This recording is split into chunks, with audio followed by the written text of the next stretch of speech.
Astaghfirullah. Assalamualaikum warahmatullahi wabarakatuh. Alhamdulillah wassalatu wassalamu ala rasulillah wa ala alihi wa sahbihi wa mawalah wa la hawla wa la quwata illa billahi wa ba'du.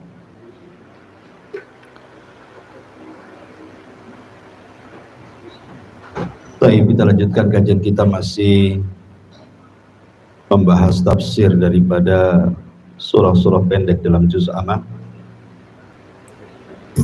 dan kita masuk pada suratul A'la.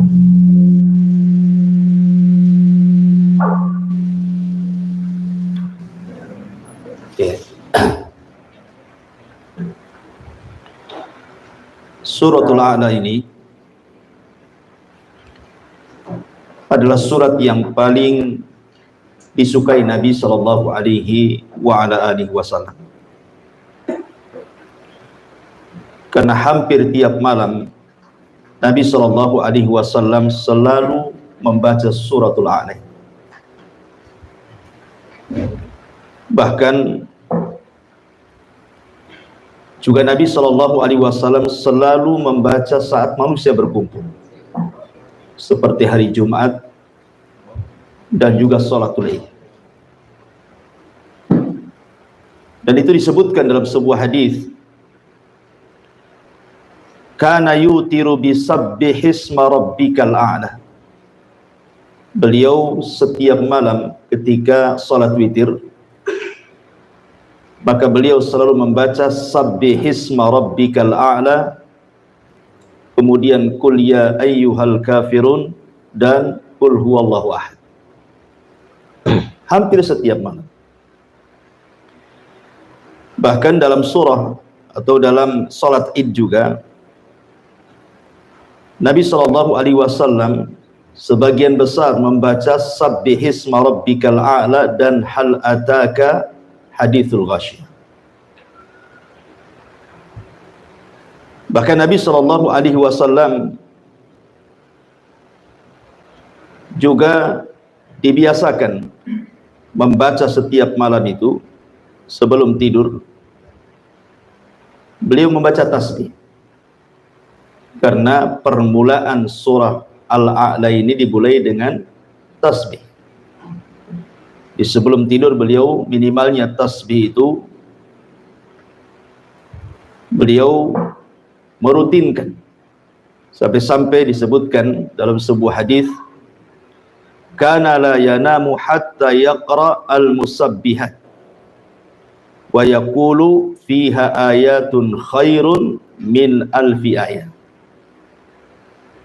Terkadang beliau sebelum tidur membaca ayat-ayat yang dimulakan dengan tasbih, seperti sabbihisma rabbikal a'la, karena padanya ada ayat yang jauh lebih baik dibandingkan 1000 ayat. Bahkan Nabi Shallallahu Alaihi Wasallam juga membaca terkadang di sholat duhur, sebagaimana hadis Jabir bin Samurah radhiyallahu an, Nabi Shallallahu Alaihi Wasallam yaqra'u fi dhuhri sabbihisma rabbikal a'la, rawahu Muslim.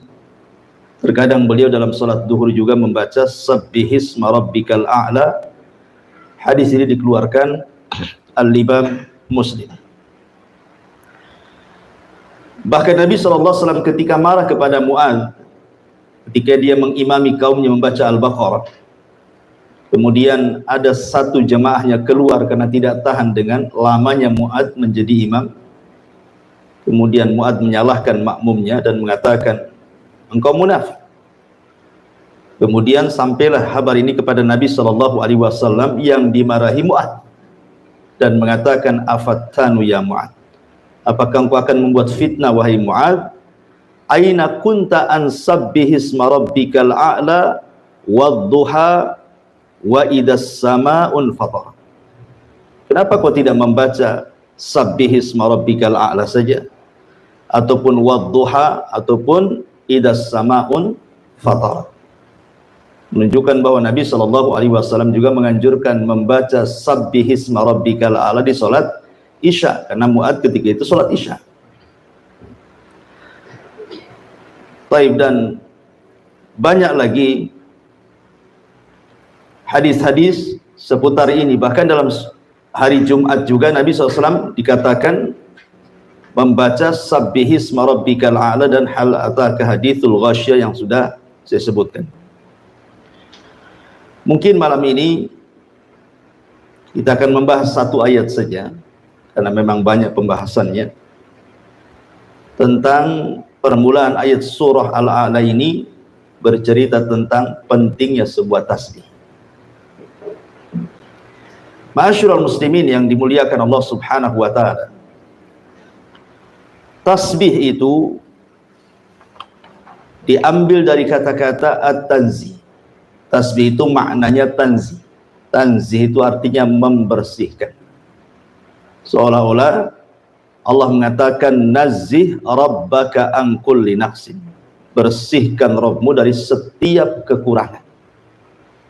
Jadi sabbihisma rabbikal a'la artinya kita diperintahkan oleh Allah Subhanahu wa taala untuk membersihkan Rabb kita dari setiap sifat-sifat yang kurang bagi Allah Subhanahu wa taala. Makanya ada sebuah kaidah yang disebutkan para ulama, kullu sifati naqsin fil makhluqi fal khaliqu aula bitanazzuhi anha in kanat la taliqu bihi. Setiap sifat yang kurang bagi makhluk, maka bagi Khaliq Allah Subhanahu wa taala lebih utama untuk ditiadakan. Kalau bagi makhluk saja sifat itu sifat kurang, maka bagi Allah Subhanahu wa taala harus lebih dibuang lagi sifat-sifat seperti itu. Kalau seandainya sifat itu tidak layak disematkan kepada Allah Subhanahu wa taala. Kenapa?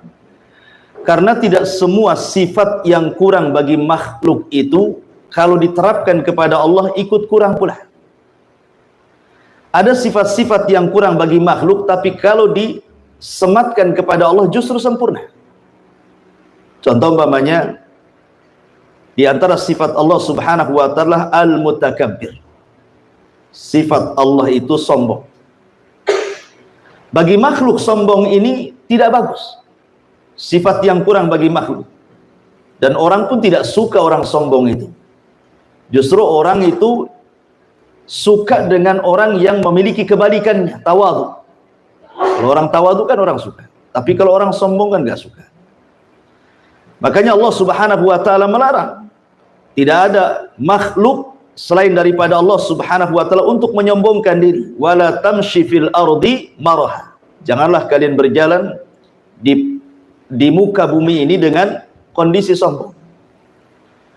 Dan nanti pada hari kiamat orang-orang yang sombong di dunia itu akan dikecilkan badannya seperti seekor semut.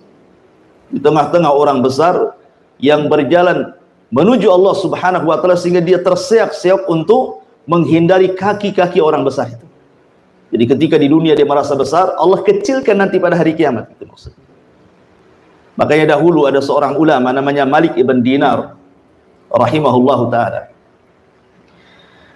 Tiba-tiba di hadapannya lewat jenderal perang namanya Muhallib ibnu Abi Safra. Muhallib ibn Abi Safra, seorang jenderal perang ma'ruf, ya, dikenal. Kata Malik ibn Dinar ini, karena cara jalannya Muhallib ini seolah-olah cara jalan orang yang sombong, makanya kemudian ditegur, ma hadza inna hadza misyatu yubghiduhallah. Apa-apaan kau berjalan ini? Jalan seperti itu tidak disukai oleh Allah Subhanahu wa taala. Muhallib ini karena merasa jenderal, dia ngomong kepada Malik ibn Dinar, ala ta'rifuni, kamu sembarang saja ngomong kepadaku seperti itu, tidakkah kau tahu siapa aku? Nah, gitu. Dia jenderal, satu ulama pula. Maka kata Malik ibn Dinar menasihati, bahkan aku tahu siapa dirimu dengan sebenar-benar pengenalan. Kemudian kata Muhallib mengatakan, lalu siapa aku ini? Dikiranya mungkin Malik ibn Dinar akan mengatakan, ya kau seorang jenderal, kau orang yang sangat dihormati dalam pasukanmu, Ternyata bukan itu kata-kata Malik ibn Dinar. Apa kata Malik ibn Dinar? Ya, aku tahu siapa kamu. Alasta antal ladzi awwaluka nutfatan nadhirah wa akhiruka jifatan qadhirah wa antal an tahmilu adharah. Bukankah engkau yang dulu terlahir dari air mani yang sangat hina, dan kelak engkau ketika mati akan menjadi bangkai yang sangat busuk, dan sekarang engkau dalam badan membawa najis yang sangat kotor. Baru dia terdiam dan dia mengatakan, al-an araftani haqqal ma'rifah. Oh, terima kasih, kau sudah mengingatkan aku siapa aku. Dari sini menunjukkan bahwa sombong itu tidak disukai Allah. Tapi kalau Allah sombong, itu sudah wajar. Sesuatu yang kurang bagi makhluk belum tentu kurang bagi Allah kalau sifat itu diletakkan kepada Allah. Tetapi secara kaidah umum, setiap sifat yang kurang bagi makhluk kalau diterapkan kepada Allah, maka lebih kurang lagi, tidak boleh. Kecuali ada sifat-sifat yang terbalik tadi. Tapi yang jelas bahwa ketika Allah mengatakan sabbihisma rabbikal a'la, hendaklah kita mensucikan Rabbmu yang maha tinggi ini, maksudnya di sini tasbih di sinilah at-tanzih, membersihkan setiap sifat-sifat Allah ataupun perbuatan-perbuatan Allah dari sifat dan perbuatan yang tidak layak disematkan kepada Allah Subhanahu wa taala. Itulah makna tasbih. Baik, ma'asyiral muslimin yang dimuliakan Allah Subhanahu wa taala. Kalau kita bicara tentang tasbih, tasbih ini banyak sekali faedahnya. Mungkin di antara kita ada yang belum tahu tentang keajaiban tasbih. Ma'asyiral muslimin yang dimuliakan Allah Subhanahu wa taala, saya akan sebutkan beberapa keajaiban tasbih. Baru kita bentangkan soal tasbih ini lebih dalam lagi. Ma'asyiral muslimin yang dimuliakan Allah Azza wa Jalla, yang pertama, tasbih itu ucapan subhanallah yasilu ila ridha, bisa mengantarkan kepada ridha Allah Subhanahu wa taala. Jadi orang yang banyak bertasbih, maka dia akan ridha hatinya. Apapun yang Allah Subhanahu wa taala ujikan kepada kita bukan hanya sekedar sabar, tapi dia bisa ridha. Karena tingkatan ridha itu tingkatan tertinggi dalam sabar. Sabar itu di bawahnya, ridha itu di atasnya. Seperti orang kena musibah. Ada orang bisa sabar, tetapi belum tentu bisa ridha. Nampaknya sabar, tapi kalau disentuh keluar semua isinya. Tapi kalau orang ridha, mau disentuh apapun, dia sudah mengatakan innalillahi wa inna ilaihi raji'un. Semua datang dari Allah, kalau Allah menghendaki, ya semua akan kembali kepada Allah. Dia akan ridha. Lah tasbih itu yasilu ila ridallahi azza wa jalla, akan mengantarkan kepada keridhaan Allah Subhanahu wa taala. Ma'asyiral muslimin yang dimuliakan Allah Azza wa Jalla, yang kedua, yu'inu ala sabri. Kata ulama, bisa menolong kita untuk bisa lebih sabar lagi dalam kehidupan ini. Makanya kenapa ketika Nabi SAW merasa sempit dadanya dengan perlakuan orang-orang Quraisy yang tidak mau menerima dakwahnya, apa kata Allah? Fasbir ala ma yaqulun fasabbih bihamdi rabbik. Apa kata Allah? Sabarlah terhadap apa yang mereka katakan kepadamu wahai Muhammad. Mereka mengatakan kau gila, mereka mengatakan kau penyihir, kau penyair, dan begitu seterusnya. Sabar saja, tidak perlu menjadikan sempit dadamu. Bagaimana cara melapangkannya? Fasabbih bihamdi rabbik, bertasbihlah dengan memuji nama Rabb. Dari sini menunjukkan bahwa Allah iringkan kalimat sabar dengan tasbih, menunjukkan bahwa sabar itu bisa diraih dengan tasbih. Ini dua. Yang ketiga, secara umum tasbih itu adalah zikir kepada Allah Subhanahu wa taala. Akan tetapi ma'asyiral muslimin yang dimuliakan Allah Azza wa Jalla, ternyata kalau kita melihat tentang ayat perintah tentang zikir, tasbih ini disendirikan dari zikir. Seperti Allah mengatakan, dalam surah Al-Ahzab ayat 42-43, ya ayyuhalladzina amanu dzkurullaha dzikran katsira wasabbihuhu bukratan wa asila. Wahai orang-orang yang beriman, perbanyaklah zikir kepada Allah dan perbanyaklah tasbih di pagi dan petang hari kalian. Bukankah ucapan tasbih itu bagian daripada zikir? Kenapa dikeluarkan? Seolah-olah di sini ada penyebutan zikrul khas ba'dal 'am. Ya. Disebutkan kalimat khusus setelah menyebutkan kalimat umum, menunjukkan bahwa tasbih itu ada keistimewaan tersendiri dari seluruh zikir yang ada. Sama ketika Allah menyebutkan tentang malaikat, Allah mengatakan tanazzalul malaikatu waruh, di mana seluruh malaikat turun dan juga ruh. Ruh itu siapa? Jibril. Kan Jibril bagian daripada malaikat, kenapa disendirikan? Menunjukkan bahwa Jibril ini bukan sembarang malaikat. Makanya dari sini ketika Allah keluarkan tasbih dari zikir, padahal dia bagian daripada zikir, menunjukkan bahwa tasbih ini bukan zikir biasa. Ketika kita mengucapkan subhanallah, subhanallah, subhanallah, ini bukan zikir biasa. Ini zikir yang spesial. Kalau zikir saja Allah mengatakan ala bi dzikrillahi tatmainnul qulub, bahwa dengan zikir kepada Allah itu tenang hatinya, maka tasbih itu bukan hanya menenangkan hati, sampai kepada melembutkan hati. Jadi hati kita akan lembut lagi, bukan hanya tenang saja, lembut hati kita. Ini diantara faedah yang ketiga. Kemudian faedah yang keempat, bahwa tasbih juga termasuk maqasidut tauhid ataupun maqasidu ad-da'wati ilallah. Tujuan daripada dakwah kepada Allah, tujuan daripada tauhid terangkum dalam tasbih. Ketika Nabi Musa alaihi salatu wassalam dia hendak berdakwah kepada Fir'aun dalam surah Toha, kan Musa ini kan pelat ngomong, dia tidak bisa ngomong fasih Musa itu. Sementara dia punya abang namanya Harun, Harun ini fasih ngomongnya. Sehingga kemudian Musa meminta kepada Allah untuk dijadikan Harun itu wazirnya, teman dia dalam berdakwah. Bagaimanapun kalau berdakwah berdua kan lebih ringan. Karena apalagi Harun punya keistimewaan memiliki lidah yang fasih. Tidak sebagaimana Musa, ya, lidahnya kurang fasih. Makanya kemudian Nabi Musa alaihi salatu wasallam meminta kepada Allah Subhanahu wa taala untuk dijadikan Harun sebagai wazirnya, teman dakwahnya, menterinya. Kemudian Nabi Musa menyebutkan tujuannya. Apa tujuannya? Disebutkan dalam surah Toha 33, kai nusabbihuka katsira wa nadhkuruka katsira. Supaya aku bisa lebih bertasbih kepadamu ya Rabb, dan supaya aku bisa lebih mengingatmu, dengan dimasukkannya Harun dalam dakwah.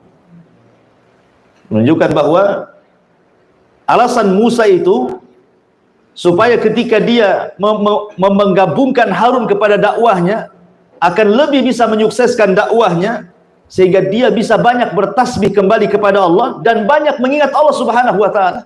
Maka dari sini kata para ulama, tasbih itu termasuk maqasid at-tauhid. Kemudian yang nomor 5, tasbih ini ikhwan adalah salah satu zikir yang bisa memberatkan timbangan. Dalam sebuah hadis Nabi SAW bersabda, kalimatani khafifatani ala lisani thaqilatani fil mizani habibatani ala rahman subhanallah wa bihamdihi subhanallahil azim. Kata Nabi SAW, dua kalimat yang ringan di lisan, dua kalimat yang ringan di lisan tapi berat dalam timbangan. Bukan hanya itu saja, dicintai Ar-Rahman, Allah Subhanahu wa taala. Kemudian Rasul mengatakan, bacalah subhanallah wa bihamdi subhanallahil azim. Dulu pernah saya ceritakan, ada seorang syekh bercerita tentang seorang kakek. Kakek ini dia orang awam, bukan ulama, bukan thalabatul ilmi, orang awam. Tapi dia rajin ke masjid untuk sholat. Jadi suatu hari Tiba-tiba setelah sholat wajib, dia mendekati imam. Kemudian mengatakan, ya imam, ajarkan kepadaku satu ajaran yang diajarkan Nabi kepada kita, biar aku bisa mengamalkannya. Tiba-tiba imam sholat ini kaget kan itu. Tapi dia teringat dengan hadis ini.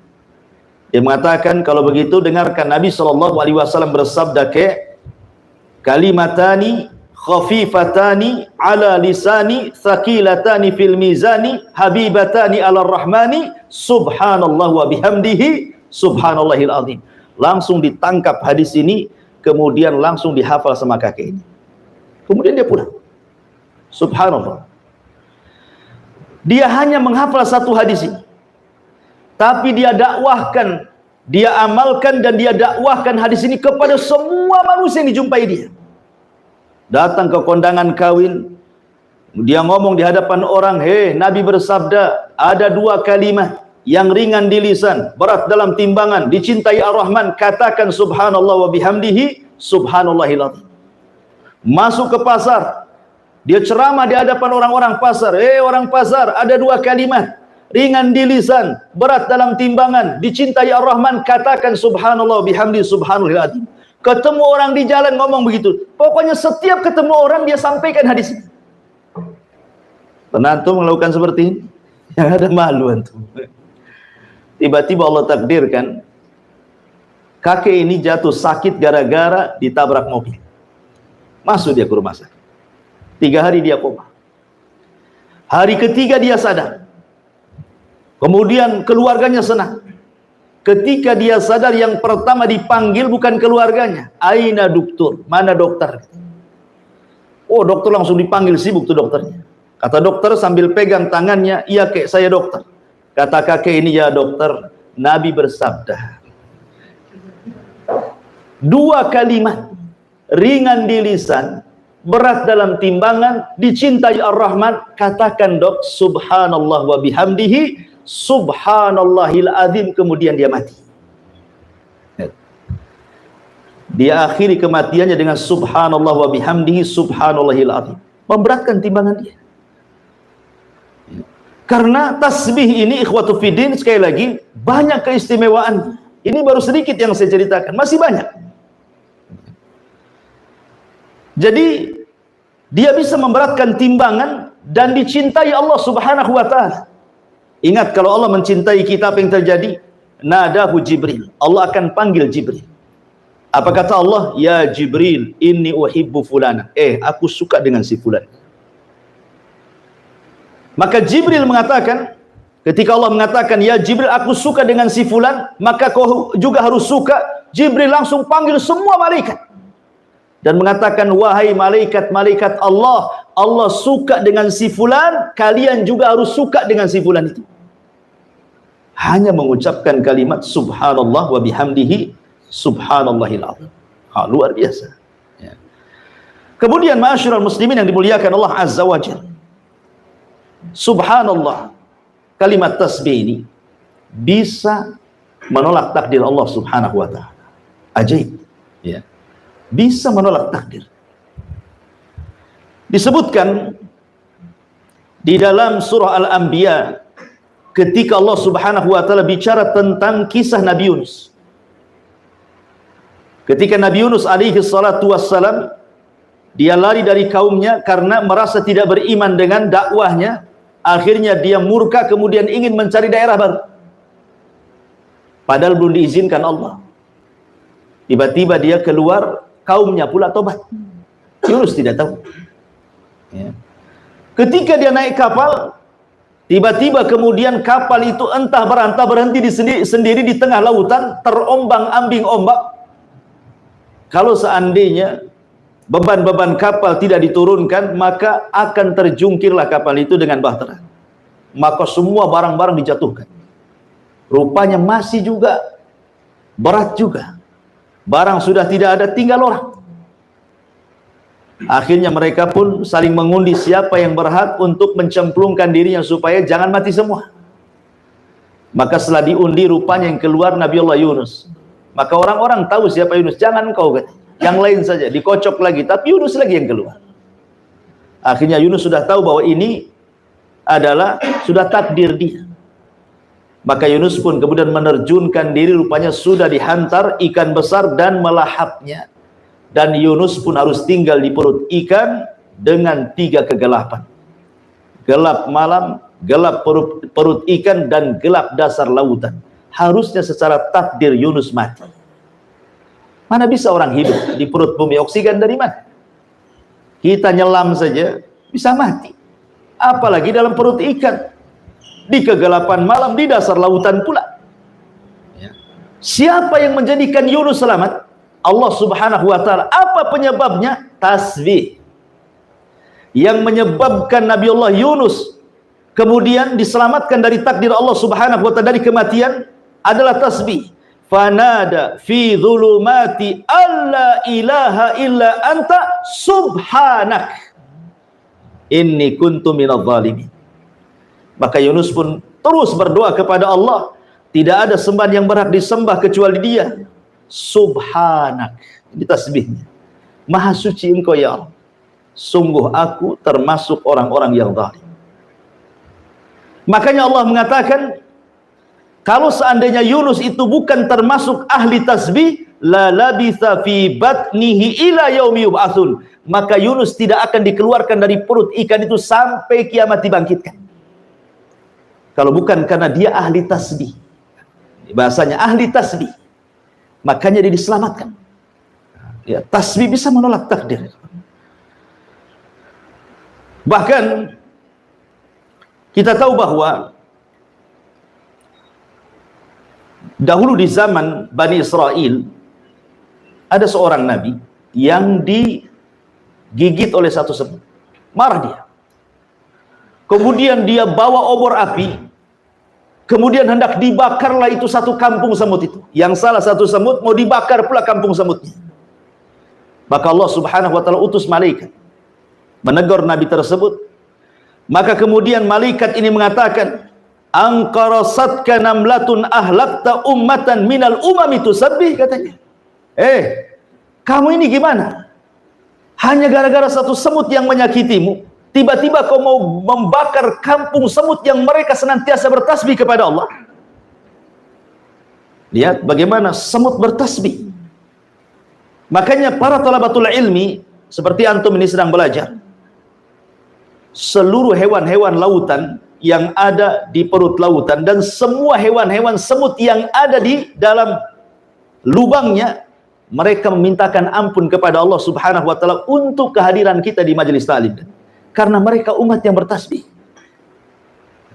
Ma'asyiral muslimin yang dimuliakan Allah azza wa jalla. Kemudian juga di antara faedah tasbih adalah bisa senantiasa mengingatkan kita kepada Allah subhanahu wa ta'ala. Karena mengingat Allah subhanahu wa ta'ala itu sangat penting, ikhwan.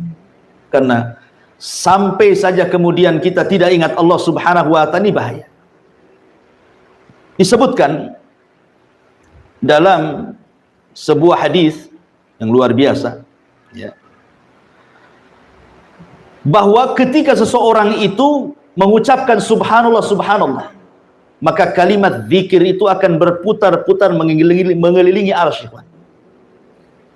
Dan disebutkan dalam hadis Nuaim ibn Bashir, Rasulullah SAW bersabda, inna mimma tadhkuruna min jalalillahi at-tasbiha wa takbira wa tahlila wa tahmida, sesungguhnya kalimat-kalimat zikir yang kalian lafadkan dari keagungan Allah, baik berupa tasbih subhanallah, baik berupa takbir Allahu Akbar, baik berupa tahlil la ilaha illallah, baik berupa tahmid alhamdulillah.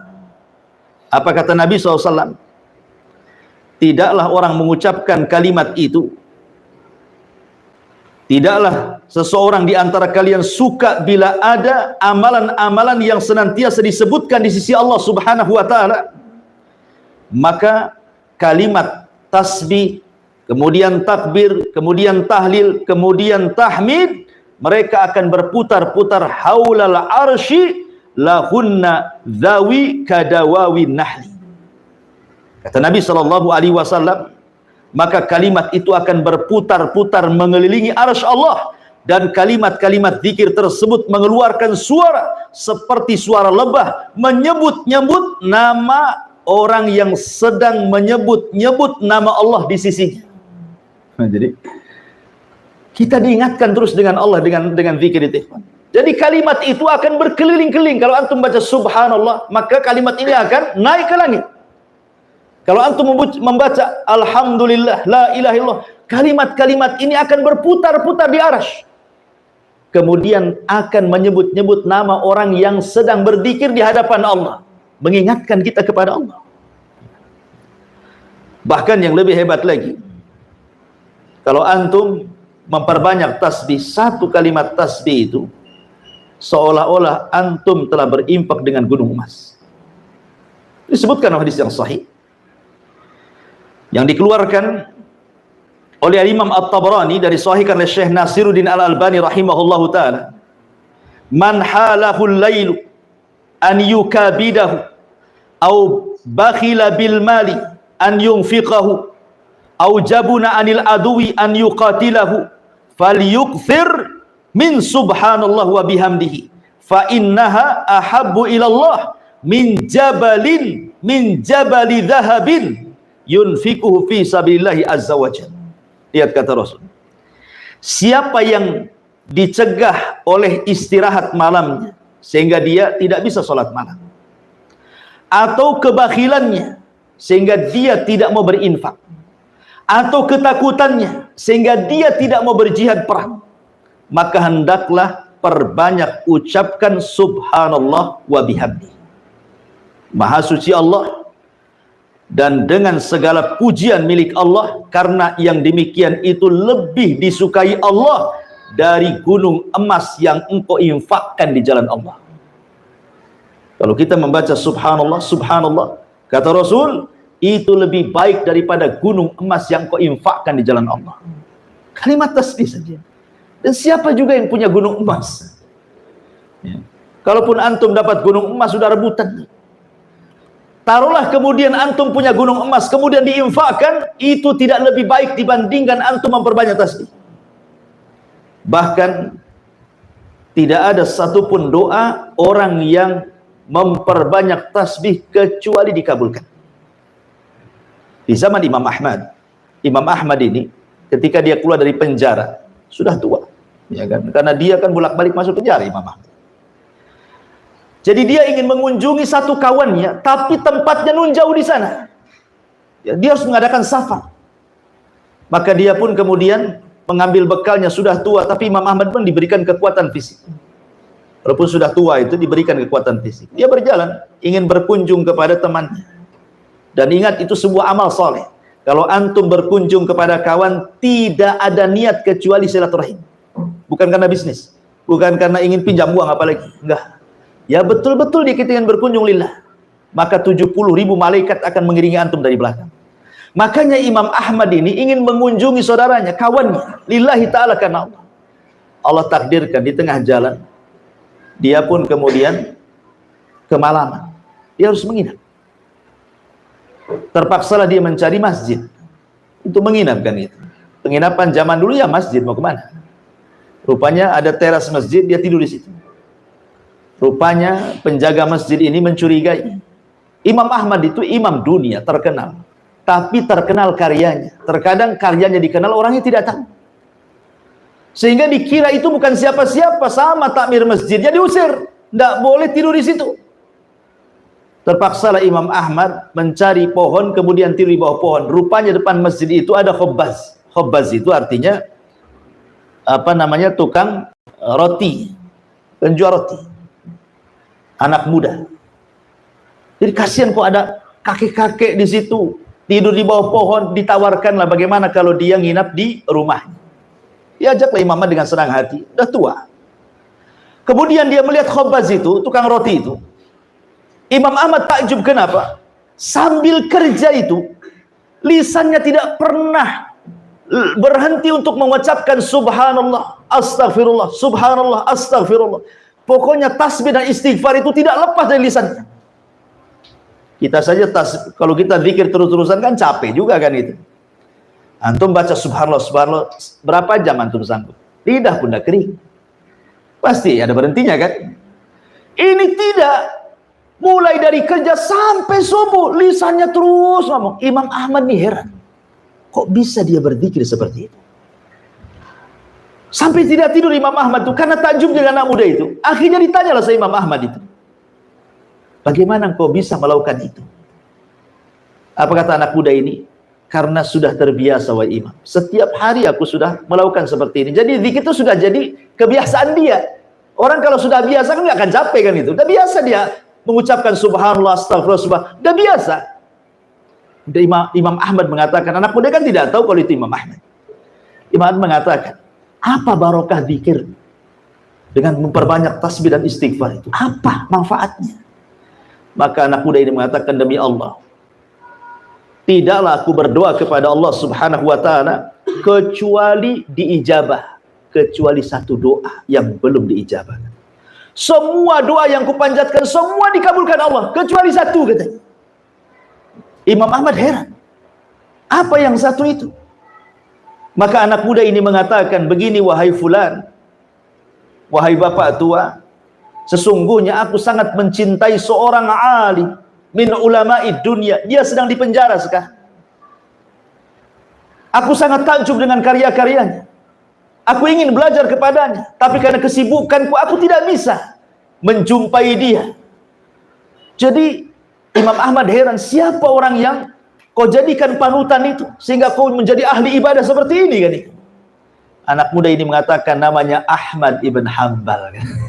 Rupanya di situ Imam Ahmad. Kata Imam, demi Allah, doamu sudah dikabulkan Allah subhanahu wa ta'ala. Aku adalah Ahmad ibn Hanbal. Itulah buah barokahnya dengan memperbanyak zikir kepada Allah kan. Cita-citanya dikabulkan oleh Allah subhanahu wa ta'ala. Jadi kalau antum punya cita-cita belum dikabulkan, perbanyak zikir, perbanyak tasbih, istighfar, tahlil, tahmid. Insya Allah, siapa yang ingat Allah, maka Allah ingat kita. Siapa yang lupa dengan Allah, Allah pun lupa dengan kita. Udhkurullaha yadhkurukum. Ingatlah Allah, Allah ingat kalian. Ma'asyiral muslimin yang dimuliakan Allah azza wa jalla. Kemudian juga di antara faedah tasbih adalah mukaffiratudz dzunub, bisa menggugurkan dosa. Kita ini setiap hari ikhwan, dengan adanya medsos di depan saya ini, setiap hari antum berdosa mata antum. Setiap hari. Entah berapa kali mata antum memandang aurat itu di handphone itu. Baik di YouTube, baik di IG, baik di Facebook kan gitu ya. Terkadang baik di TikTok, ada yang men-TikTok kan. Kita sering niatnya itu tujuannya mungkin dengar berita. Entah kenapa tiba-tiba nampak pula ada gambar-gambar sur gitu kan. Beritanya ditinggalkan, itu pula yang ditengok. Boleh jadi tidak ditengok, tapi sekilas pandang. Itu dosa kecil. Tapi kalau setiap hari kan bisa besar itu. Karena tidak ada dosa kecil yang ditumpukan kecuali jadi besar. Dan tidak ada dosa besar kalau antum digempur dengan istighfar, kan begitu. Kata Nabi SAW, man qala subhanallah wa bihamdi mi'ata marratin hutat khotoyahu wa in kanat mithla zabadil bahri wa fi riwayatin akthar min zabadil bahri. Siapa yang mengucapkan subhanallah wa bihamdihi 100 kali dalam sehari, maka Allah subhanahu wa ta'ala akan hapuskan dosa-dosanya, walaupun dosa antum itu sebanyak buih di lautan atau lebih banyak daripada buih di lautan. Berbiasa ikhwan. Siapa yang bisa menghitung buih lautan? Tidak ada yang bisa menghitung buih lautan. Bahkan kata Rasul, lebih banyak daripada buih lautan. Seandainya dosa kita lebih banyak dari buih lautan, tetap diampuni. Tentu yang dimaksud di sini dosa-dosa kecil maksudnya, bukan dosa-dosa besar, karena dosa besar harus dengan taubatan nasuha. Tapi kan setiap hari kita memandang aurat. Antum ke pasar, antum di jalan, lihat wanita-wanita itu. Kan nampak auratnya, entah tertampak, entah keenakan nampak, nah, macam-macam kan orang itu. Kalau tak cantik mungkin ya tertampak lah. Kalau cantik makin ditampak-tampak. Gitu ya kan. Betapa banyak dosa kita setiap hari, yang dari handphone, yang di dunia nyata, yang di pasar, yang di mall. Nah ini kan dosa kecil. Makanya Umar bin Khattab, tadi saya sudah katakan, tidak ada dosa kecil kalau dikumpulkan ya besar juga gitu maksudnya. Tapi itu bisa dihapuskan dengan memperbanyak tasbih. Subhanallah wa bihamdi. Subhanallah wa bihamdi. Ya. Ma'asyiral muslimin yang dimuliakan Allah Subhanahu wa taala. Kemudian juga lebih daripada itu, bahwa tasbih ini sebab mendapatkan rizki Allah Subhanahu wa taala.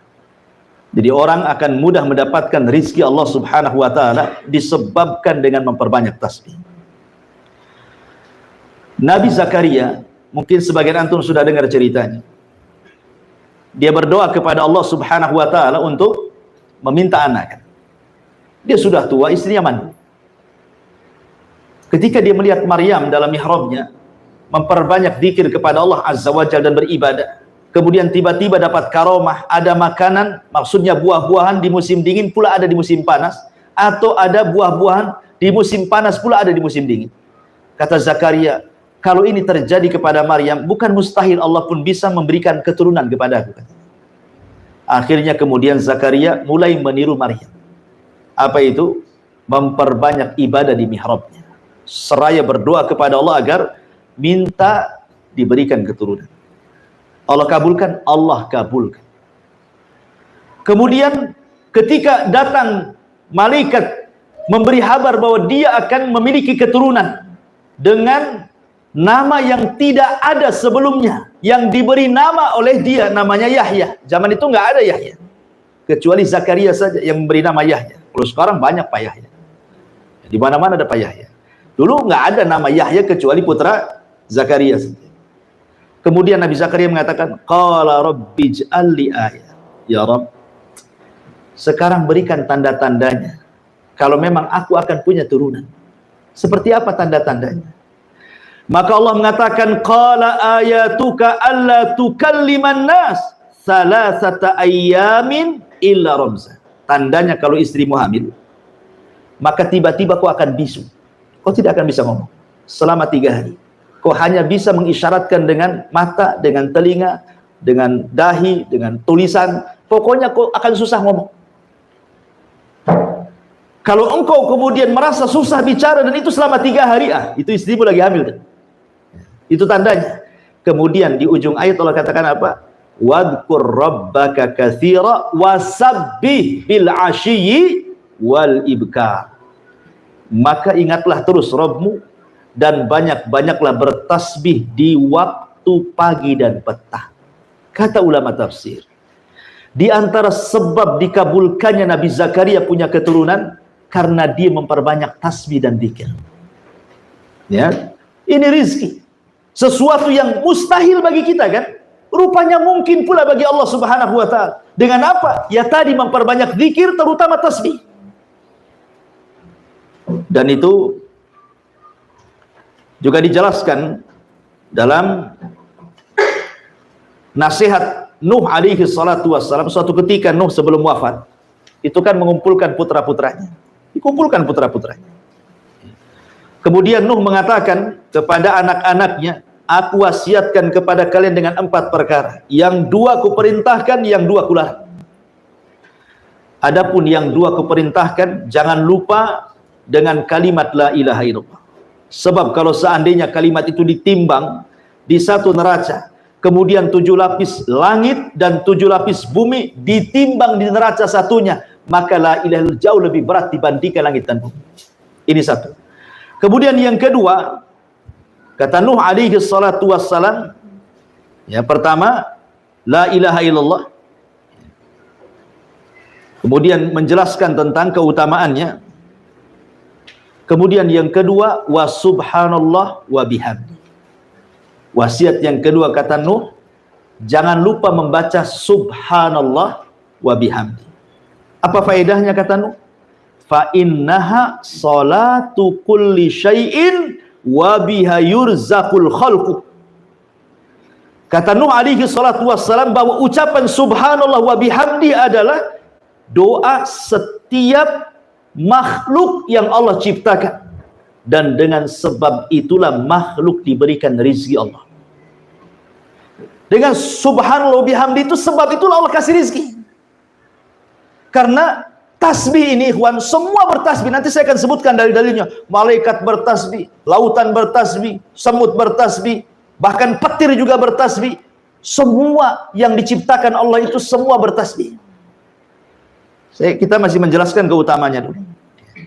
Ma'asyiral muslimin yang dimuliakan Allah Subhanahu wa taala. Kemudian juga selain juga diberikan rezeki oleh Allah Subhanahu wa taala, tasbih itu bisa menghilangkan keperitan dunia, ikhwan. Siapa di antara kita yang tidak pernah terkena masalah? Pasti di antara kita banyak masalah. Ada yang karena hutang dia masalah, kan itu. Ada yang karena keluarga, mungkin masalah dengan pasangan, mungkin masalah dengan anak-anak, ya kan? Mungkin masalah di kantor, mungkin masalah di jalan. Masalah itu tidak akan ada hentinya. Selesai ini, datang yang lain. Karena memang dunia ini tempat ujian. Tetapi bagaimana solusinya supaya kita keluar daripada masalah itu? Maka diantaranya adalah dengan cara bertasbih kepada Allah Subhanahu wa taala. Tadi saya jelaskan dalilnya. Ketika Nabi SAW ditimpa masalah yang luar biasa dari kaumnya, walaqad na'lamu annaka yadiku sadruka bima yaqulun, kata Allah, fasabbih bihamdi rabbika wa kun minas sajidin. Dan sungguh kami tahu dadamu menyempit wahai Muhammad karena ucapan orang-orang kafir itu.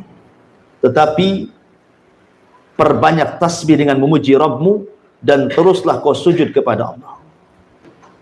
Perintah yang pertama kepada Rasul sebelum disuruh untuk memperbanyak sujud apa? Tasbih dulu kan. Suruh memperbanyak tasbih supaya lapang dadamu. Apa yang diucapkan mereka itu nanti akan menjadi sebuah kelapangan. Terkadang kan ada orang yang mungkin disakiti orang dengan ucapannya, itu dendamnya 7 turunan. Ya. Ada orang itu kan begitu, disakiti, digibah, difitnah, sudah kayaknya dunia ini kelam bagi dia.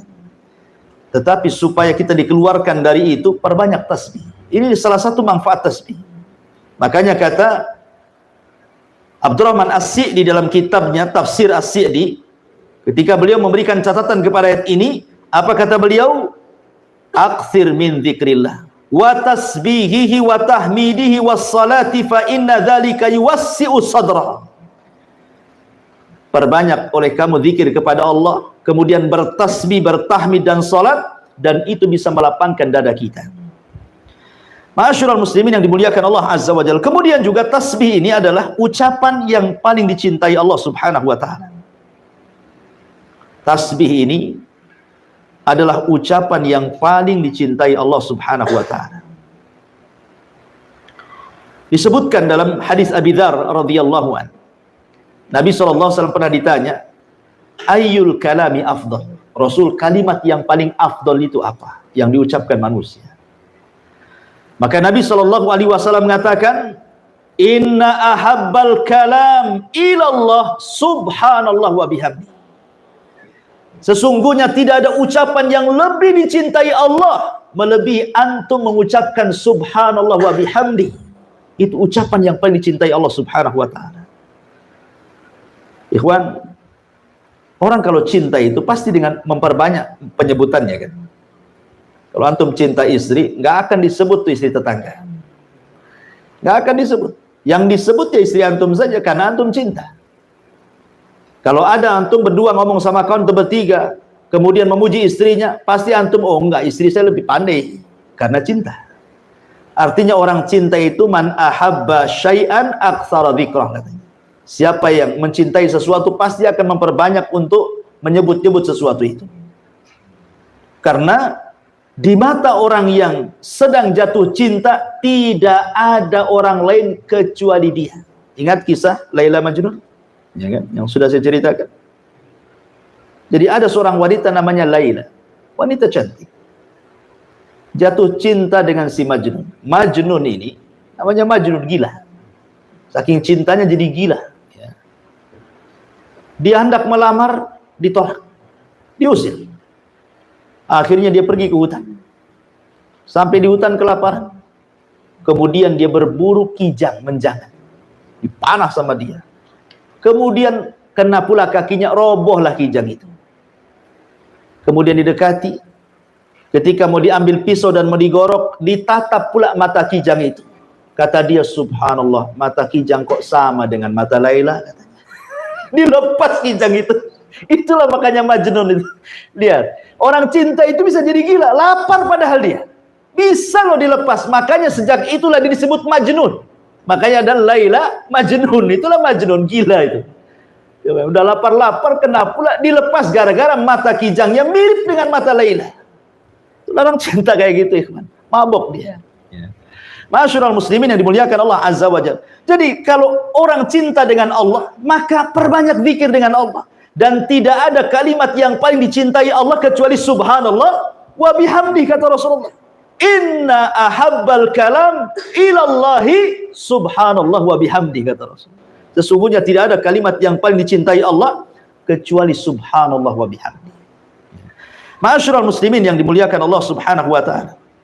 Kemudian juga di antara keistimewaan tasbih adalah tasbih ini adalah kalimat yang khairun minad dunya wa ma fiha. Seandainya dunia yang banyak macam-macamnya ini, ada rumahnya, ada gedungnya, ada tanahnya, ada perhiasannya, itu dibandingkan dengan tasbih, maka dunia itu tidak ada apa-apanya. Nabi SAW mengatakan dalam sebuah hadis yang diriwayatkan oleh Abi Hurairah radhiyallahu anhu dari Nabi SAW, seandainya la an aqula subhanallah wa bihamdi, seandainya aku mengucapkan subhanallah walhamdulillah wala ilaha illallah Allahu akbar, kata Rasul, seandainya aku katakan subhanallah walhamdulillah wala ilaha illallah Allahu akbar, ahabbu ilayya mimma tala'at alaihi syamsu, lebih baik bagiku dibandingkan cahaya matahari. Cahaya matahari ini cahaya yang bisa melalui bumi, kawan. Kalau tidak ada matahari, apa gunanya dunia? Gelap, ya kan? Untuk apa dunia itu? PLN mana yang bisa kemudian menerangi bumi 24 jam kalau tidak ada matahari? Artinya di sini kinayah bahwa ucapan tasbih itu lebih baik dibandingkan dunia dan isinya. Karena Rasul mengibaratkan lebih baik dibandingkan matahari terbit dari mulai terbit sampai terbenam. Kemudian juga di antara keutamaan tasbih adalah tasbih itu simatu ahlil iman. Itu ciri orang yang beriman kepada Allah Subhanahu wa taala, sebagaimana disebutkan dalam surah Nur ayat 36-37. Fi buyutin adinallah an turfa wa yudhkar fiha ismuhu yusabbihu lahu fiha bil ghudwi wal asar. Di rumah-rumah yang Allah izinkan untuk diangkat, maksudnya di masjid-masjid, diizinkan oleh Allah untuk diangkat namanya, kemudian disebut-sebut namanya dengan cara zikir, yusabbihu lahu fiha bil ghudwi wal asr. Maka orang-orang yang beriman senantiasa mereka bertasbih di pagi dan petang hari mereka. Menunjukkan bahwa tasbih, orang yang mempunyai tasbih itu bagian daripada simatu ahlil iman, ciri orang yang beriman kepada Allah Azza wa Jalla. Ma'asyiral muslimin yang dimuliakan Allah Azza wa Jalla, termasuk juga di antara keutamaannya adalah kasbu hasanatin katsiratin fi awqatin yasiratin. Membaca subhanallah bihamdihi ini sama dengan antum berniaga, modalnya kecil tapi untungnya besar. Modalnya mungkin 100.000, untungnya pula 100 juta. Enak gak tuh? Enak lah. Untuk bisnis modalnya cuman 100.000, untungnya pula 100 juta. Mana ada perniagaan yang seuntung ini? Lihat kata Nabi SAW dari hadis Sa'd bin Abi Waqqas radhiyallahu anhu. Kami duduk-duduk bersama Nabi SAW. Apa kata Rasul? Ayat jazu ahadukum an yaksiba kulla yaumin alfa hasanah. Lemahkah kalian dalam setiap hari kalian mendapatkan 1000 kebaikan? Sahabat berpikir, macam mana 1000 kebaikan? Kalau sholat 1000 kali sholat, siapa yang tahan? Kalau puasa 1000 hari, ini kan hitungannya 1 hari. Puasa macam mana puasa? Ya harus 1000 kali puasa kan gitu ya. Jadi pandangan para sahabat seolah-olah harus banyak ibadah untuk mendapatkan 1000 kebaikan itu. Kemudian sahabat ini bertanya, Bagaimana caranya? Dalam satu hari kita mendapatkan 1000 kebaikan itu. Maka Nabi SAW mengatakan, yusabbih mi'ata tasbihatin fayuktab lahu alfa hasanah. Cukup engkau bertasbih 100 kali, maka dicatat di sisi Allah 1000 kebaikan. Bayangkan bandingannya. Kita cuma 100 kali, tapi balasannya 1000. Ibaratnya saya contohkan tadi, antum modalnya 100.000, dapatnya pula juta-juta kan begitu. Ini menunjukkan juga keutamaan apa? Membaca subhanallah wa bihamdihi, tasbih kepada Allah. Dan yang terakhir, bahwa kalau ingin menanam tanaman di sorga, kita ingin nanam sekarang ya di sorga, apa bisa-bisa? Dengan cara apa? Kata Nabi SAW, man qala subhanallah wa bihamdi ghurisat lahu bihi nakhlatun fil jannah. Barang siapa yang mengucap 1 kali saja subhanallah wa bihamdi, itu antum sudah menanam 1 pokok kurma di surga. Padahal pokok kurma ini antum punya 1 saja di samping rumah berbuah, viralnya luar biasa. Ya kan? Boleh jadi antum pagar, siapa yang nengok suruh bayar.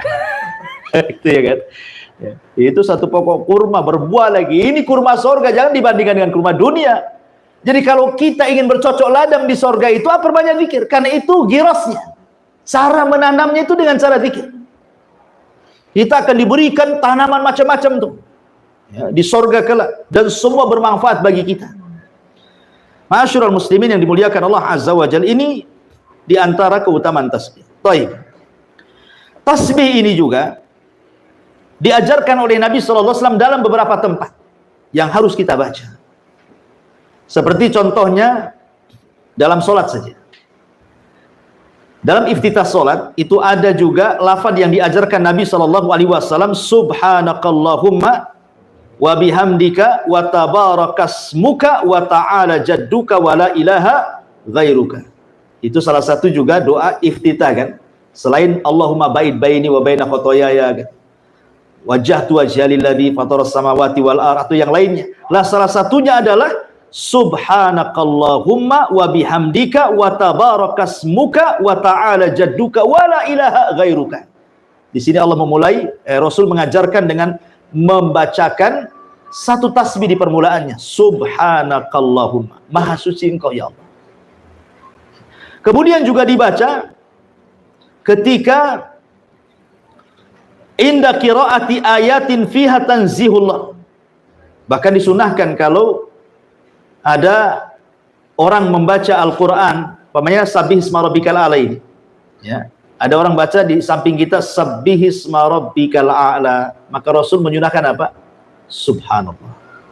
Jadi kalau ada orang baca di samping kita, baca Quran ya, pas yang dibaca itu ayat tasbih, nah, kita juga menjawab dengan Subhanallah, maha suci engkau. Ya. Kemudian juga tasbih juga digunakan dalam sholat itu ketika kesalahan imam. Apabila imam salah kan, nah, maka bagi laki-laki membaca tasbih, bagi perempuan cukup dengan tepukan tangan seperti ini, ya kan? Tapi kalau laki-laki subhanallah. Kemudian juga ruku dan sujud jelas. Dalam ruku subhana rabbiyal azim, dalam sujud subhana rabbiyal a'la. Kemudian juga Nabi SAW bertasbih setiap selesai sholat. Di antara zikir-zikir yang diajarkan, bertasbih 33 kali kan? Bertahmid 33 kali, kemudian takbir 33 kali, digenapkan dengan la ilaha jadi 100. Jadi tasbih juga dibaca dalam rangka zikir setelah sholat. Kemudian juga tasbih kita baca ketika kita mendengar suara petir. Kalau ada kilat, ada petir, hujan lebat gitu ya. Kemudian nampak kilat, kemudian ada petir yang menyambar gitu ya, menggelegar, maka disunahkan membaca apa? Subhanallah. Kemudian juga ketika takjub, ya, ketika takjub juga sama. Ketika takjub antum melihat, pamannya ada antum jalan kemana gitu, nengok pemandangan kok indah sekali, maka antum disunahkan mengucapkan Subhanallah. Kemudian juga ketika ditunjukkan kepadanya azamat Allah, keagungan Allah Subhanahu wa taala. Wah, ada anak ini cerdas sekali, padahal masih kecil, hafal Quran. Ya kan? Ini luar biasa, ini kan keagungan Allah namanya kan? Nah, kita katakan subhanallah, anak ini kok bisa seperti itu? Ya, ini juga disunahkan membaca subhanallah. Ya. Termasuk juga subhanallah dibaca ketika sebelum tidur. Berapa kali? 33 kali. Sebagaimana nasihat Nabi SAW kepada Ali radhiyallahu dan Fatimah kan. Ketika Fatimah meminta pembantu kepada Nabi SAW, ketika itu Rasul kan baru pulang dari perang, dapat pula tawanan budak. Lah Fatimah ingin minta satu, karena dia lelah. Dia cari kayu sendiri, dia masak sendiri, pokoknya lelah, anak pula banyak gitu ya. Dia ingin pembantu. Tapi Rasul mengatakan, wahai Fatimah, wahai Ali, maukah ku ajarkan beberapa kalimat, baca sebelum tidurmu, itu lebih baik daripada pembantu. Kemudian kata Rasul, tasbihlah 33 kali, tahmidlah 33 kali, takbirlah 34 kali, baru kau tidur. Itu lebih baik dibandingkan engkau mendapatkan pembantu. Nah, coba antum praktekkan ke istri antum. Kalau istri antum kelelahan, bang, cari pembantu, sini. Ya. Nabi ngomong, ada kalimat lebih baik dibandingkan pembantu, milih mana? Kira-kira milih mana tuh? Milih dua-duanya banget. Gitu dia. Taib. Kemudian juga disunahkan ketika intibah minan naum. Ketika seseorang terbangun dari tidur juga disunahkan membaca subhanallah. Kemudian juga disebutkan juga ketika al-istiwa ala al-markub. Antum naik di atas kendaraan, antum baca subhanallah. Bahkan ketika antum berjalan di kendaraan, kalau menanjak antum disuruh takbir, Allahu Akbar. Ya. Kalau nurun disuruh tasbih subhanallah. Semua maha suci Allah Subhanahu wa taala. Termasuk juga indal kusuf, indal qarab ya, ketika salat gerhana, ketika sedang banyak kesulitan, tadi sudah saya jelaskan. Termasuk juga selesainya majelis ta'lim. Apa doanya? Subhanakallahumma bihamdika asyhadu an la ilaha illa anta astaghfiruka wa atubu ilaik. Wassalamualaikum warahmatullahi wabarakatuh. Enggak, belum selesai. Ya. Jadi intinya bahwa itu juga termasuk disuruh tasbih. Ya, setelah antum baca majelis tasbih. Justru dengan tasbih itu, karena kita tidak tahu, mungkin kalau antum begini kan tidak aktif ya, pasif, saya aja ngomong. Tapi kalau antum berkumpul di luar, ngobrol di warung, ya, berempat, berlima gitu, kan saut-sautan. Terkadang kan ada kumpul itu dalam rangka rapat, dalam rangka main-main saja, dalam rangka kumpul-kumpul. Terkadang adalah kalimat-kalimat itu yang menyinggung.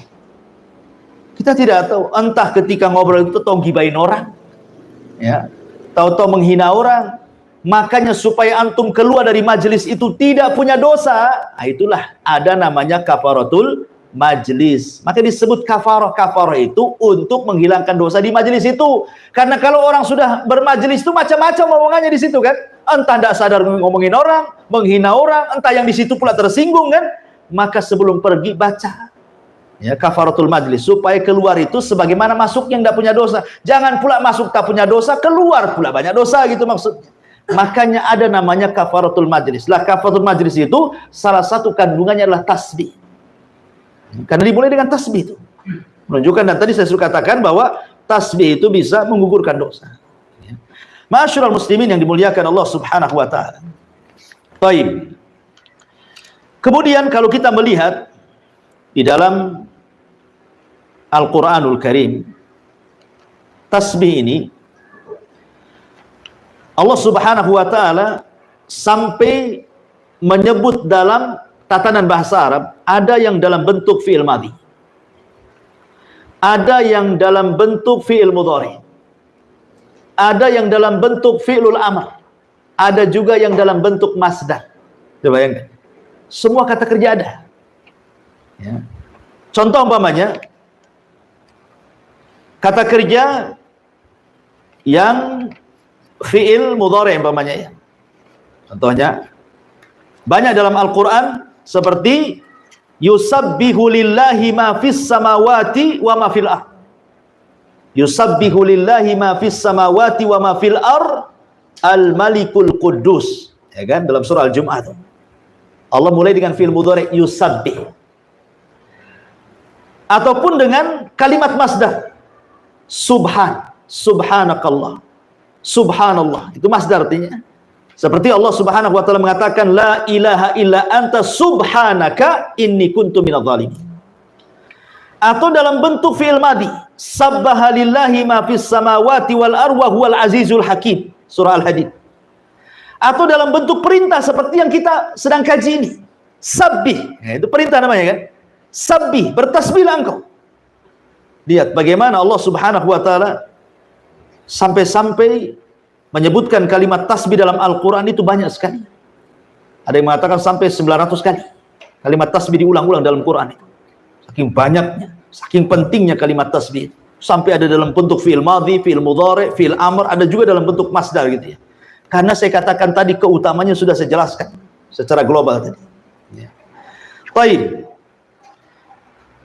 Kalau kita melihat tentang alam semesta ini, bagaimana Allah Subhanahu wa taala menjelaskan bahwa semua makhluk itu bertasbih kepada Allah. Allah bertasbih untuk dirinya. Sebagaimana Allah mengatakan dalam surah As-Saffat ayat 180, Subhana rabbika rabbil izzati amma yasifun. Di sini Allah bertasbih kepada dirinya sendiri. Ya. Kemudian para malaikat bertasbih. Yusabbihuna al-laila wan nahara la yafturun. Malaikat itu bertasbih siang dan malam, tidak bosan. Jadi tasbih itu ucapan malaikat. Zikirnya malaikat setiap hari. Siang malam tidak berhenti. Kemudian juga tasbih juga adalah ucapan para nabi. Seperti umpamanya Nabi Musa ketika meminta untuk melihat Allah. Apa kata Musa? Angdur ilaika ya Rabb. Tolong tampakkan wajahmu kepadaku ya Rabb. Apa kata Allah? Lantarani, kau nggak bisa melihatku wahai Musa. Tapi kalau kau maksa, lihat gunung itu. Fasaufa, kalau engkau melihat gunung itu tidak bergempa, maksudnya diam saja, tidak hancur, fasaufa tarani, engkau akan melihatku. Falamma tajalla rabbuhu lil jabali ja'alahu dakka. Allah katakan ketika Allah betul-betul menampakkan kepada gunung Saina itu, hancur gunung batu itu. Fasara Musa sa'iqam. Musa pun terpental kemudian pingsan. Setelah dia bangun, apa kata Musa? Tubtu ilaika. Musa mengatakan, Subhanaka tubtu ilaika. Maha suci engkau ya Rabb, aku taubat kepadamu. Gak akan minta lagi untuk engkau tampakkan kepada aku. Lihat, Musa menyebut Subhanak. Begitu juga tadi kisahnya Nabi Yunus kan? La ilaha illa anta subhanaka inni kuntu minadz zalimin. Itu zikirnya para nabi. Tasbih itu zikirnya para nabi. Zikirnya para rasul. Termasuk juga gunung-gunung, termasuk juga binatang-binatang, burung-burung, semua bertasbih kepada Allah. Dan itu Allah mengatakan wasakharna ma'a Daud al-jibala yusabbihna wat-tayra. Dan kami tundukkan kepada Daud gunung-gunung yang bertasbih dan juga burung-burung yang bertasbih. Kemudian juga Allah Subhanahu wa taala menjelaskan tentang tasbihnya ar-ra'du. Petir kilat itu bertasbih. Wa yusabbihur ra'du bihamdi, dan petir itu bertasbih kepada Allah dengan senantiasa memujinya. Bahkan penduduk sorga juga bertasbih. Da'wahum fiha subhanakallahumma. Ini penduduk surga mengatakan subhanakallahumma, bertasbih. Termasuk juga semua yang diciptakan Allah bertasbih. Dan itu Allah mengatakan sabbaha lillahi ma fis samawati wa ma fil ard. Semua yang ada di langit, semua yang ada di bumi bertasbih. Kalau orang senantiasa bertasbih, orang itu tidak mungkin melakukan kemaksiatan. Bumi yang kita pijak bertasbih. Kita pula di atas bumi bertasbih. Jadi kalau seandainya Allah perdengarkan nih, semua makhluk itu, ayam sedang bertasbih, kemudian kodok sedang bertasbih, kambing bertasbih, peliharaan antum lah, kucing-kucing itu bertasbih, maka antum akan dengar suara mereka membacakan subhanallah. Kalau diperdengarkan gitu. Karena secara umum Allah Subhanahu wa taala mengatakan wa im min kulli syai'in illa yusabbihuna bihamdi walakin la tafqahuna tasbihahum. Segala sesuatu itu bertasbih, tapi kau tak paham tasbih mereka, kata Allah. Jadi semua makhluk ini bertasbih, menunjukkan bahwa tasbih ini luar biasa. Baik, kita masuk pada pembahasan. Ini tadi mukadimah, ikhwan. Ya, tapi kamu sudah ngantuk. ini pembahasannya di sini. Ya. Jadi kalimat tasbih itu, apa yang ditasbih? Apa yang ditanzi? Apa yang dibersihkan sebenarnya? Membersihkan Allah dari apa? Sehingga demikian hebatnya kalimat tasbih itu. Apa yang dibersihkan dari Allah Subhanahu wa ta'ala? Pertama, secara bahasa, tasbih itu diambil dari as-sabhu. Sabhu itu, antum pernah dengar bahasa as-sibaha. Kalau orang berenang, dalam bahasa Arab disebut sibahah namanya. Itu renang. Jadi sabhu itu artinya taharruk, gerak. Kalau disebut sabbaha fil ma, artinya dia sedang renang. Kalau sabbaha fil hawa, artinya dia sedang terbang. Kalau sabbaha fil ardi, artinya dia sedang masya, berjalan. Jadi sabbaha itu artinya gerak, bergerak. Ketika lisan kita bergerak-gerak dan isinya adalah tanzihulillah, berusaha membersihkan Allah dari setiap sifat-sifat yang kurang, berarti kita sedang bertasbih.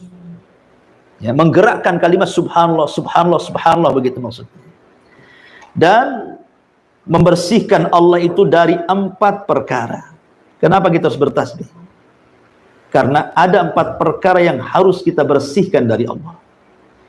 Pertama, membersihkan zatnya. Kita bersihkan Allah secara zatnya dari setiap sifat yang tidak layak untuk disematkan kepada Allah. Dari setiap sifat yang tidak layak disematkan kepada Allah, maka kita bersihkan. Ya, ini satu. Yang kedua, kita bersihkan secara baik secara zatnya, yaitu zatnya ya. Kemudian yang kedua sifatnya. Kemudian yang ketiga nama-namanya. Dari apa? Jangan sampai kita memberi nama yang bukan nama Allah. Nanti kalau antum berdoa nggak akan dikabulkan. Seperti antum mau perlu dengan saya. Nama saya kan Abu Humairah. Antum panggil pula Abu Hurairah. Abu Hurairah, saya nggak akan nengok. Nama saya bukan Abu Hurairah, nama saya Abu Humairah. Kan itu. Itu manusia kalau dipanggil bukan namanya aja nggak nengok tuh. Sekarang antum manggil-manggil Allah, antum salah manggil, maka ini akan bermasalah. Karena nama-nama Allah itu tauqifiyah, ikhwan, terima jadi. Nama Allah itu sudah baku. Yang 99 nama itu sudah baku. Bukan berarti kemudian cuma 99 nama. Ini yang kita ketahui, 99 nama itu. Nama Allah itu banyak, hanya Allah yang tahu. Tetapi nama Allah itu baku sifatnya. Tidak bisa dirubah. Ya. Tidak bisa dirubah. Sehingga ketika baku dan tidak bisa dirubah, berarti jangan salah sebut, gitu maksudnya. Kalau antum salah sebut, nanti salah manggil. Kalau antum salah manggil, nggak akan dikabulkan doanya. Maka bersihkan nama-nama Allah dari salah sebut dari namanya. Makanya penting itu menghafal Asmaul Husna itu, supaya jangan salah sebut, ya kan? Kemudian yang keempat, kita bersihkan dari perbuatannya. Berarti ada 4. Kita membersihkan Allah dari zatnya.